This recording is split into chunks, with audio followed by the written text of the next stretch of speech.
آج ایک ایسا دلخراش واقعہ پیش آیا جس نے مجھے صبح سے بے چین کر کے رکھا کہ میں وہ واقعہ آپ لوگوں کے ساتھ شیئر کروں۔ اور وہ واقعہ کسی جنگل میں نہیں ہوا، وہ واقعہ کسی ایسی اسٹیٹ میں نہیں ہوا یہاں لا قانونیت ہے۔ آج سے 1.5 مہینہ پہلے 14 سال کے بچے کو اٹھا لیا گیا۔ اس بچے کی 5 بہنیں ہیں اور ایک باپ جو اس پوری فیملی کا خود کفیل تھا، اس کے باپ کو وہ پکڑ کے لے جاتے ہیں۔ اعوذ باللہ من الشیطان الرجیم، بسم اللہ الرحمن الرحیم۔ السلام علیکم ناظرین، میں ہوں آپ کا میزبان محمد اورنگزیب، پروگرام پارٹنر کے ساتھ امریکہ کے شہر نیو یارک سے۔ میرے پیچھے کی طرف آپ دیکھ سکتے ہیں کہ ایک دریا جا رہا ہے اور اس کے اوپر پل کا منظر دیکھتے ہیں، اور دوسری طرف جو ہے نا وہ نیو یارک سٹی ہے۔ آج ایک ایسا دلخراش واقعہ پیش آیا جس نے مجھے صبح سے بے چین کر کے رکھا کہ میں وہ واقعہ آپ لوگوں کے ساتھ شیئر کروں۔ اور وہ واقعہ کسی جنگل میں نہیں ہوا، وہ واقعہ کسی ایسی اسٹیٹ میں نہیں ہوا جہاں لا قانونیت ہے، جہاں پہ میں یہ سمجھتا ہوں کہ آج وہ وقت آ گیا ہے کہ اس دھرتی کا 14 اگست بھی ہم نے ابھی بنایا، اس دھرتی کے لیے ہم سب لوگوں کو اکٹھے بیٹھ کے ایسے مسائل کا اور یہ لا قانونیت والی جو معاملات ہیں ان پہ بیٹھ کے سوچنا پڑے گا کہ آپ اپنی نسلوں کے ساتھ کیا کر رہے ہیں اور اپنی نسلوں کو کیسے آپ نے بچانا ہے۔ میں صبح جب یہ واقعہ سن رہا تھا تو یقین مانے کہ میرے رونگٹے کھڑے ہو گئے۔ وہ واقعہ کچھ اس طرح کا ہے جسے پاکستان کا دل کہا جاتا ہے، لاہور میں ایک واقعہ پیش آیا، اور یہ واقعہ میں سمجھتا ہوں کہ سب کے دلوں کو اس نے افسردہ کر دیا۔ اور لیکن جو پاکستانی میڈیا ہے، پاکستانی ادارے ہیں، ان کے کانوں میں جوں تک نہیں رنگی۔ واقعہ کچھ اس طرح کا ہوا کہ آج سے 1.5 مہینہ پہلے ایک 14 سال کے بچے کو جو جیو فرینزک کے تحت اس کو اٹھا لیا گیا کہ یہ 14 مئی کے واقعات میں ملوث ہے، اور اس کے بعد اس بچے کے ساتھ اس کو جیل میں رکھا گیا۔ اس کے والدین نے اس کی ضمانتیں کرائیں اور وہ بچہ آخرکار گھر آ گیا۔ اس بچے کی 5 بہنیں ہیں اور ایک باپ جو اس پوری فیملی کا خود کفیل تھا۔ جب وہ بچہ گھر آتا ہے تو پولیس پھر آ جاتی ہے، وہ آ کے چھاپے مارتی ہے۔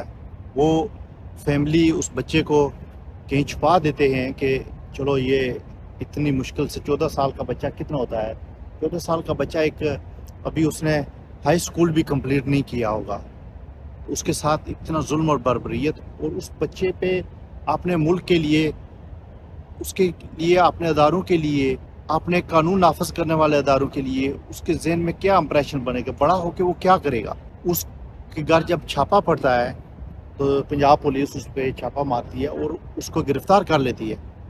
بچہ تو نہیں ملتا، لیکن اس کے باپ کو وہ پکڑ کے لے جاتے ہیں۔ حالانکہ قانون کے مطابق جس بندے نے کوئی جرم کیا اسی کو صرف پکڑ سکتے ہیں، باقی فیملی کے کسی ممبرز کو آپ قانونی طور پر تنگ نہیں کر سکتے۔ لیکن وہاں پہ قانون نام کی کوئی چیز ہو تو یہ اس طرح کے قانون وہاں پہ امپلیمنٹ ہوں۔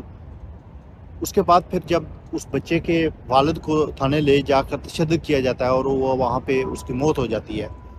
وہ والد جس کی 5 بیٹیاں ہیں اور ایک بیٹا ہے، وہ اپنی پوری فیملی کا خود کفیل، وہ صرف وہ ایک بندہ گھر کا جو کفالت کرتا ہے، اس بندے کو وہاں پہ ظالموں نے اور اس فاشسٹ جو حکومتیں ہیں، جو پنجاب پولیس ہے، جو پنجاب کے جو ادارے ہیں، یہ ذمہ داری پنجاب حکومت کی بھی ہے، فیڈرل حکومت کی بھی ہے، اور سب اداروں کی ہے جو قانون نافذ کرنے والے ہیں۔ تو جب اس کو مار دیا جاتا ہے تو اس سے آگے جو بھیانک کہانی شروع ہوتی ہے جس نے دل کو ہلا کے رکھ دیا، کہ اس بچے کے والد کو انہوں نے اس کی لاش کو گھر جا کر پھینک دیا اور کہا کہ اس کو ودن 2 آورز اس کو آپ دفنا دیں۔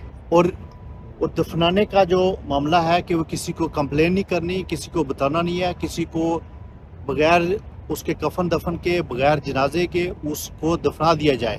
اور یقین مانے کہ آج یہ فیل ہوا کہ ہم کسی جنگل میں رہتے ہیں، ہمارے پاس نہ کوئی قانون ہے، ہمارے پاس جو ہم یہ تو کہتے ہیں کہ پاکستان آزاد ہو چکا ہے، تو میں سمجھتا ہوں کہ اس طرح کی بربریت کشمیر میں اور فلسطین میں بھی نہیں ہوتی۔ اس طرح کی بربریت وہ ایٹ لیسٹ اگر کسی کو مار دیتے ہیں، کسی کو کوئی اس کو سزا دیتے ہیں، تو ایٹ لیسٹ اس کی جو تدفین والے معاملات ہیں یا اس کی جو باڈی ہے اس کے ساتھ اتنا جرم نہیں کرتے. اور یہ جرم کون کر رہا ہے؟ اپنے لوگ ہیں. یہ پنجاب کی پولیس ہم میں سے ہی لوگ ہیں. یہ پاکستان کے جو ادارے ہیں، پاکستان کی حکومتیں ہیں، وہ ہم لوگوں میں سے ہی ہیں. تو کچھ تو خیال کریں، کچھ تو شرم اور حیا کریں کہ یہ اتنا ظلم و بربریت کہ اس فیملی کو پھر ڈرایا دھمکایا گیا. پھر جب پولیس ان کے گھر چھاپے مارتی ہے تو ان کی بچیوں کو وہ ان کے ساتھ بدتمیزی کرتی ہے، ان کے ساتھ جو ہے نا ایسی حرکتیں کرتی ہے جو قابل شرم ہیں. اور ان حکمرانوں پہ اور ان پولیس کے جو افسران ہیں ان پہ جوں تک نہیں ڈگتی. میں آج یہ پوری پاکستان کے لوگوں سے یہ پوچھنا چاہتا ہوں، کب تک آپ خاموش رہیں گے؟ کب تک آپ لوگ نہیں اٹھیں گے اس طرح کے ظلم کے خلاف؟ اگر ظلم کسی کے ساتھ بھی ہو اس کے خلاف جو ہمارا میڈیا، میں انتہائی شرم سے یہ کہہ رہا ہوں آج کہ جو ہمارا میڈیا ہے اس پہ ایون یہ جو واقعہ ہوا اس کی خبر تک نہیں چلائی گئی. پنجاب پولیس کے کسی کارندے نے، پنجاب حکومت کے کسی کارندے نے آ کے مذمتی بیان نہیں جاری کیا اور اس کے خلاف کارروائی کرنے کا حکم نہیں کیا. یہ ہماری بے حسی ہے. یہ بے حسی سے بھی بدتر ہے کہ ہم لوگ کس حد تک گر چکے ہیں. ہماری تعلیمات کیا ہیں؟ آقا دو جہاں صلی اللہ علیہ وسلم نے انسانوں کو وہ حقوق دیے جو دنیا کے کسی معاشرے نے نہیں دیے. اسلامی معاشرہ وہ معاشرہ ہے جو دوسروں کے جانوروں کے حقوق کا بھی تحفظ کرتا ہے. اور اس طرح کی ظلم و بربریت کہ ایک نہایت جس نے کوئی جرم نہیں کیا، ایک 14 سالہ بچہ کیا جرم کر سکتا ہے؟ اور اس کا والد جو غریب انسان ہے وہ کیا جرم کر سکتا ہے؟ اور اس طرح کی جو یہ صفاقی کی گئی ہے، اس کو قتل کیا گیا پولیس تھانے میں لے جا کے. وہ سب لوگ ان کو گھر والے بتاتے رہے کہ یہ ہارٹ کے مریض ہیں، یہ مر جائیں گے، ان پہ تشدد نہ کیا جائے. لیکن ان بچیوں کو بھی انہوں نے نہیں بخشا. ان کے ساتھ بھی درندگی کی حد تک سلوک کیا گیا. یہ کب یہ معاشرہ، کب یہ سیدھی طرف آئے گا؟ کب یہ سیدھے راستے پہ آئے گا؟ کون لے کے آئے گا؟ آج یہ سوال سب کے لیے ہے اور پوری قوم کے لیے ہے. آج وقت آ گیا ہے کہ آپ اٹھ کھڑے ہوں اور اس ظلم اور بربریت کے خلاف. ہم تو کشمیر کو روتے تھے کہ کشمیر میں ہمارے اتنا ظلم ہوتا ہے، کشمیری ہم پسے جا رہے ہیں، کشمیریوں کے ساتھ وہ ہندوستان کے جو آرمی کے لوگ ہیں وہ ظلم کرتے ہیں. لیکن آج یہ جو آرمی ہے یہ تو ہندو نہیں ہے، یہ تو مسلمان ہیں. اور یہ نام نہاد مسلمان جو ہے آج ان کو کٹارے میں کھڑے کر کے سر عام پھانسی دینی چاہیے. کیونکہ یہ وقت آ چکا ہے کہ آپ لوگ گھر سے نکلیں. ظلم کے خلاف کسی کے ساتھ بھی ظلم ہو، جب آپ خاموش رہیں گے تو یہ ظلم بڑھتا رہے گا. جرائم پیشہ لوگوں کو پولیس میں انہوں نے بھرتی کیا ہے. اور یہ میں سمجھتا ہوں کہ قانون کے جو ادارے ہیں، سپریم کورٹ ہے، قانون نافذ کرنے والے ادارے ہیں، ان کے لیے انتہائی شرمناک عمل ہے کہ ایسے لوگوں کو قانون کے اداروں میں بھرتی کیا جاتا ہے جو جرائم پیشہ ہوں، جن کو اسی لیے ان کو لایا جاتا ہے تاکہ ان سے اس طرح کے گندے کام کروائے جائیں. آج ہم پاکستان کے جشن آزادی مناتے ہیں اور خوشی یہ ہوتی ہے کہ ہم آزاد ہوئے، لیکن حقیقت میں ہم آزاد نہیں ہیں. آزاد وہ قومیں ہیں جن میں عدل و انصاف ہے. معاشرہ اس وقت تک قائم نہیں رہ سکتا جب تک اس معاشرے میں عدل اور انصاف نہ ہو.